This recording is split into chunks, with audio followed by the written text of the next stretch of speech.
Let's go ahead and fix 404 broken pages here, which I'll show you guys how to do in just a moment.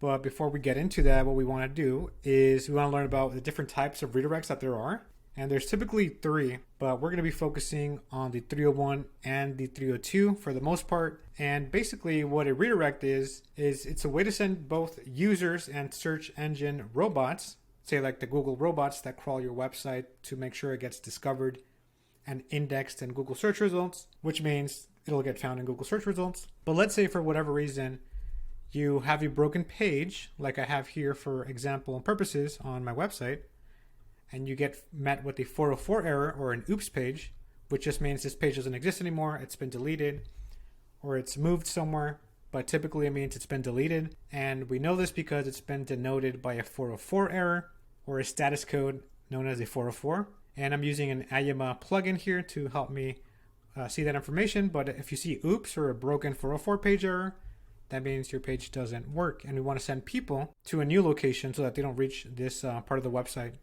since it won't provide them with any good user experience. And maybe we have an e-commerce site where we want to send people to actually make a purchase or read a blog post or go to the homepage so they could find their way through your website and either lead to a sale or some type of conversion, or we just provide people with a better user experience. But the gist of it is we want to get rid of this page. And so we do that with either a 301 redirect, a 302, or a meta refresh. Most people don't use meta refreshes anymore. This is, as you can see here, it's not a recommended SEO technique, but we're not going to get into that one here in this video. We want to typically use a 301 moved permanently status code. Think of it as a directive for Google, the Google crawlers, the robot crawlers to know like, hey, we moved this page here to a new location. And this 302 here is basically doing the same thing, but the Google crawlers, they could see right away that we have a 302 status code versus a 301. But for most people that reach your website and they see a broken page, like we have for the contact us page here for my website purposes, example purposes, they won't even notice that you send people from this page to say the home page or to this contact page, which actually does in fact work. And so yeah, typically you want to send people with a 301 redirect to a new page because, as we could see here, we could preserve some of the full link equity. And if you have a new website, then it doesn't really matter too much what that means because you likely don't have any link equity, if I'm being quite honest. But if you have like an established website with a lot of history, a lot of purchases in the background, in the past, and you have different websites linking to you, then this becomes really important.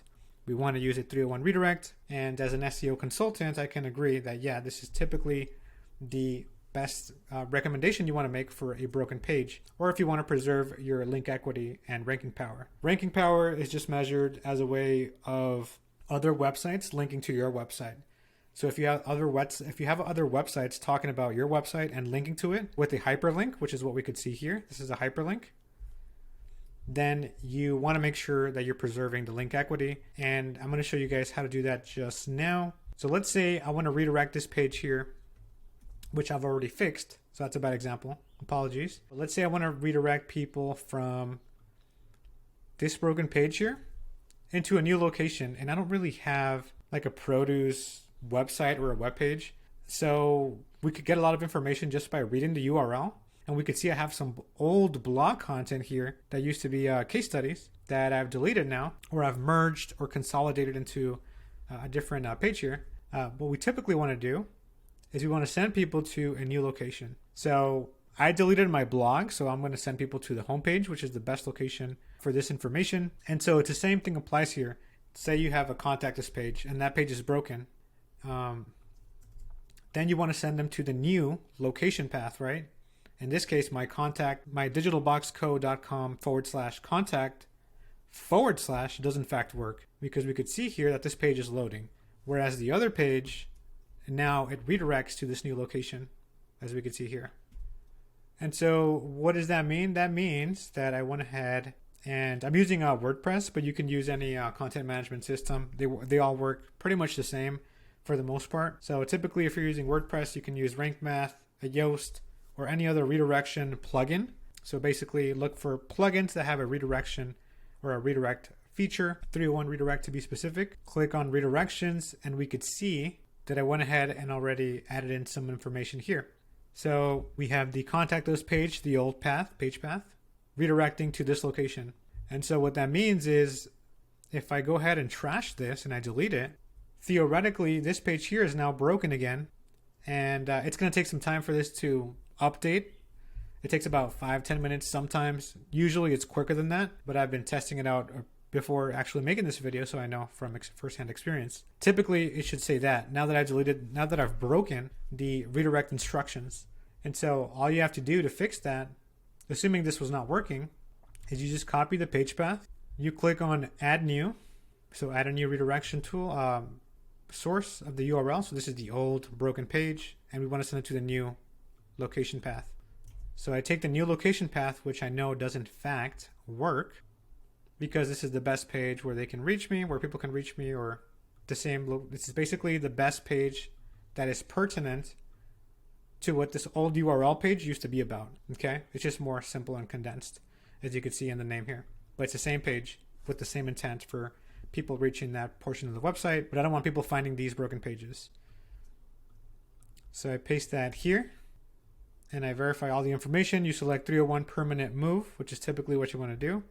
You can leave maintenance code as is. You add the redirection, and now theoretically this should work. Boom, we could see people are now landing on this new page path here, as denoted by the to location. So from and to. It's very easy. That's basically how you do a 301 redirect.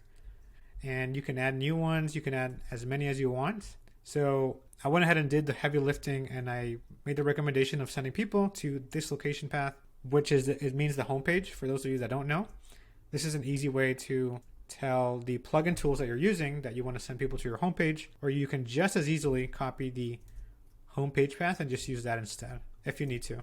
It means the same thing. And so, yeah, we could take this page path here, copy and paste it, copy and paste this new location here, click on 301 permanent move, and then you click on add redirection, and that basically works. Now these people who are landing on this page path are going to go to the homepage. And it works because if you click on it, on this other one here, it's now loading the old information because I deleted it, but now it should work. Just give it a couple of minutes and the new information will reflect, I promise you. But yeah, whenever you're doing things live, sometimes things like that break, but just I can guarantee you that's going to work. Typically 5-10 minutes should do the trick. And if it doesn't work for you, for whatever reason, you could just go to your history tab and just delete your cache. That's typically the issue most of the times. Or refresh your page and it'll load. But to do another example here, I don't know why I have that URL, but basically we can delete it, we can fix it by just sending people to a new location path, click 301, add redirection, and you're basically set. Now the Google crawlers will know to send people who land on this broken page to land on this working page, which is my homepage. And we could see more information. It's at 301, and we could see the hits, so how many people actually opened up those tabs, those pages. So that's what hits means, when it was created and when it was last accessed. So just more information that typically you don't need. As long as it's working, that's all you need. And if for whatever reason you need to get rid of it or delete it, then you can click on edit, and you could send people to a new location path, to a new destination path. So if I need to send these people to my contact us page, then I can easily do that and click update. But if you want to break this, let's say you want to bring this page back, or you don't want to send people to a new location for whatever reason anymore, click on trash, and that will break the instructions of sending people from this page path to this new location. So you have many options. You can always create a new one. You can always edit a page, or you can always, work with the information that you have here, but it's very simple to use. So as long as you make sure that you're sending people to the location where you want them to land, typically you're all set. So for more videos like this one, be sure to check out my other content or subscribe to not miss the next video from me.